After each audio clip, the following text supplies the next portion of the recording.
അധ്യായം 3. അനന്തരം അവളുടെ അമ്മാവിയമ്മയായ നൊവോമി അവളോട് പറഞ്ഞത്, മകളെ, നിനക്ക് നന്നായിരിക്കേണ്ടതിന് ഞാൻ നിനക്കു വേണ്ടി ഒരു വിശ്രമസ്ഥലം അന്വേഷിക്കേണ്ടയോ? നീ ചേർന്നിരുന്ന ബാല്യക്കാരത്തികളുടെ യജമാനനായ ബോവസ് നമ്മുടെ ചാർച്ചക്കാരനല്ലയോ? അവൻ ഇന്നു രാത്രി കളത്തിൽ യവം തൂറ്റുന്നു.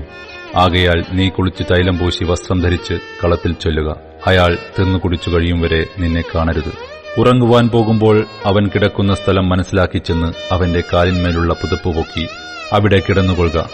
എന്നാൽ നീ എന്തു ചെയ്യണമെന്ന് അവൻ നിനക്ക് പറഞ്ഞുതരും. അതിന് അവൾ, നീ പറയുന്നതൊക്കെയും ഞാൻ ചെയ്യാം എന്ന് അവളോട് പറഞ്ഞു. അങ്ങനെ അവൾ കളത്തിൽ ചെന്ന് അമ്മാവിയമ്മ കൽപ്പിച്ചതുപോലെയൊക്കെയും ചെയ്തു. ബോവസ് തിന്നുകുടിച്ച് ഹൃദയം തെളിഞ്ഞ ശേഷം യവക്കൂമ്പാരത്തിന്റെ ഒരു വശത്തു ചെന്ന് കിടന്നു. അവളും പതുക്കെ ചെന്ന് അവന്റെ കാലിന്മേലുള്ള പുതപ്പ് പൊക്കി അവിടെ കിടന്നു. അർദ്ധരാത്രിയിൽ അവൻ ഞെട്ടിത്തിരിഞ്ഞു. തന്റെ കാൽക്കൽ ഒരു സ്ത്രീ കിടക്കുന്നത് കണ്ടു. നീ ആർ എന്ന് അവൻ ചോദിച്ചു. ഞാൻ നിന്റെ ദാസിയായ രൂത്ത്. നിന്റെ പുതപ്പ് അടിയന്റെ മേൽ ഇടേണമേ. നീ വീണ്ടെടുപ്പുകാരനല്ലോ എന്ന് അവൾ പറഞ്ഞു.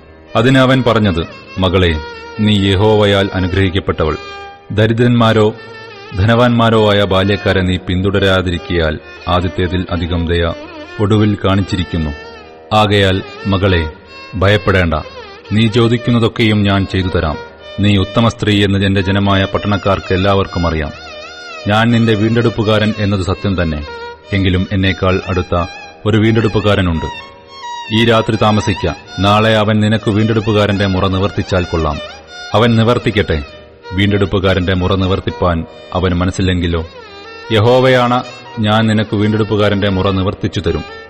രാവിലെ വരെ കിടന്നുകൊള്ളുക. അങ്ങനെ അവൾ രാവിലെ വരെ അവന്റെ കാൽക്കൽ കിടന്നു. ഒരു സ്ത്രീ കളത്തിൽ വന്നത് ആരും അറിയരുതെന്ന് അവൻ പറഞ്ഞിരുന്നതുകൊണ്ട് ആളറിയാറാകും മുമ്പേ അവൾ എഴുന്നേറ്റു. നീ ധരിച്ചിരിക്കുന്ന പുതപ്പ് കൊണ്ടുവന്ന് പിടിക്ക എന്നവൻ പറഞ്ഞു. അവൾ അത് പിടിച്ചപ്പോൾ അവൻ 6 ഇടങ്ങഴി യവം അതിൽ അളന്നുകൊടുത്തു. അവൾ പട്ടണത്തിലേക്ക് പോയി. അവൾ അമ്മാവിയമ്മയുടെ അടുക്കൽ വന്നപ്പോൾ, നിന്റെ കാര്യം എന്തായി മകളെ എന്ന് അവൾ ചോദിച്ചു. അയാൾ തനിക്ക് ചെയ്തതൊക്കെയും അവൾ അറിയിച്ചു.